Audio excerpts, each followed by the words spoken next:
Close your eyes for a moment. Forget the Metro app on your phone. Forget the tourists crowding the Puerta del Sol. Forget the neon lights and the espresso machines. Now open them, because we're going back. Back to 1915, to a Madrid that smelled of horse manure, coal smoke, and freshly baked bread. A city caught between two worlds, not quite medieval, not yet modern. This is what it was really like. In 1915, Madrid was home to roughly 600,000 people, a fraction of the nearly 4 million who live there today.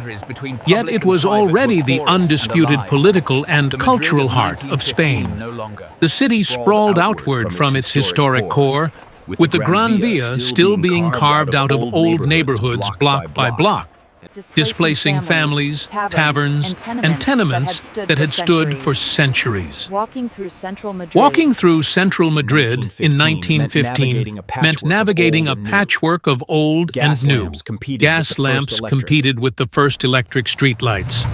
Horse-drawn carriages shared cobblestone roads with the occasional early automobile, sputtering and backfiring, terrifying horses and delighting children in equal measure.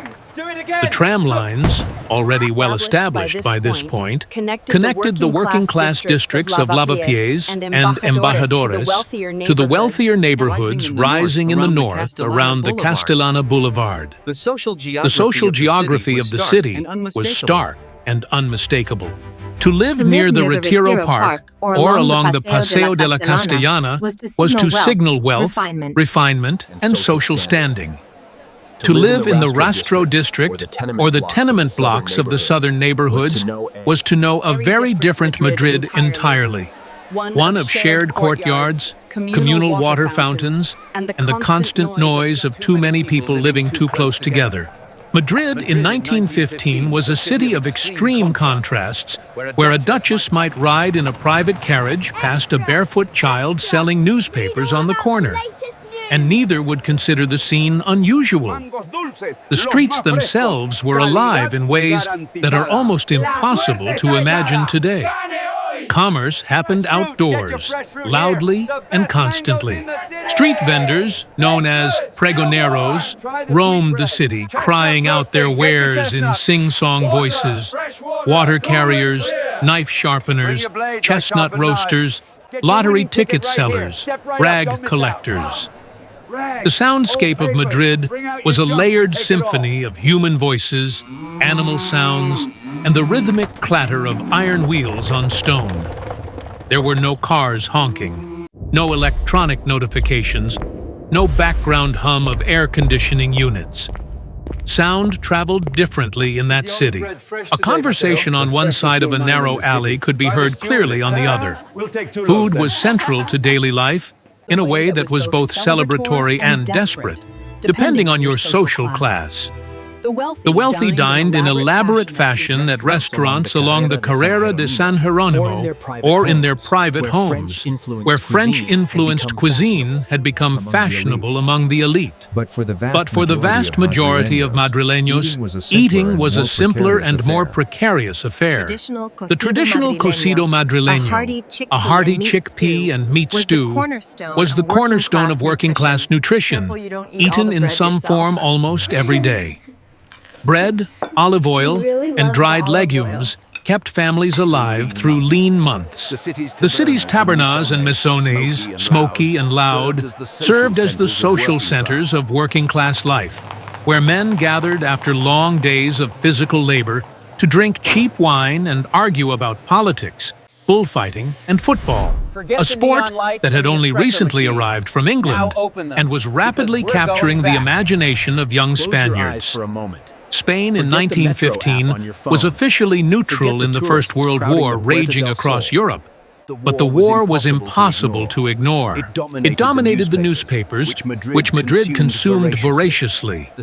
The city had a thriving press culture, with dozens of daily papers and illustrated magazines competing for readers. Literacy was still far from universal, but it was growing. And the café culture of Madrid, centered around establishments like the Café Gijón and the Café de Levante meant that newspapers were read aloud, debated publicly, and passed from hand to hand until they fell apart. Intellectuals, politicians, writers, and philosophers gathered in these cafes to argue about the future of Spain, about modernism and tradition, about empire lost and identity uncertain. The generation of '98, the literary and philosophical movement born from Spain's traumatic defeat in the Spanish-American War, was still very much alive in Madrid's cultural conversation, and names like Unamuno, Valle Inclán, and Azorin were not just writers, but public figures whose opinions shaped how educated Spaniards understood their own country and its place in a changing world. Religion remained a powerful and visible force in everyday life. The ringing of church bells structured the day for most Madrileños, marking the hours of prayer, the rhythms of markets, and the passage of time itself. Processions wound through the streets on feast days, bringing entire neighborhoods to a standstill. The Catholic Church was woven into the fabric of birth, marriage, death, and nearly every social ritual in between. And yet Madrid was also a city of anti-clerical sentiment, particularly in working-class and intellectual circles, where the Church was seen as an ally of the wealthy and a brake on progress. This tension between deep tradition and the hunger for modernity was perhaps the defining characteristic of Madrid in 1915. The city's architecture told this story visually. The magnificent royal palace stood at one end of the city, a monument to imperial grandeur already somewhat out of step with the times. The new buildings rising along the Gran Via spoke a different language. Eclectic, ambitious, reaching upward with ornate facades that announced Spain's aspirations to European modernity. In between stretched a maze of narrow medieval streets, Baroque churches, neoclassical ministry buildings, and humble residential blocks, where the real life of the city unfolded without fanfare or documentation. Madrid in 1915 was not a comfortable city. Poverty was widespread, infant mortality was high, and access to clean water and sanitation remained a serious problem in many neighborhoods. But it was also a city of extraordinary vitality, creativity, and human warmth. A city where people knew their neighbors, where life spilled into the streets, where the boundaries between public and private were porous and alive. The Madrid of 1915 no longer exists, buried under a century of war, dictatorship, democracy, and relentless growth.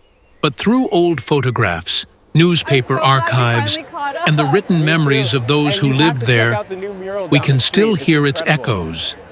The hooves on the cobblestones, the cry of the pregonero, the laughter drifting out of a smoky taberna on a cold winter evening. That city was real.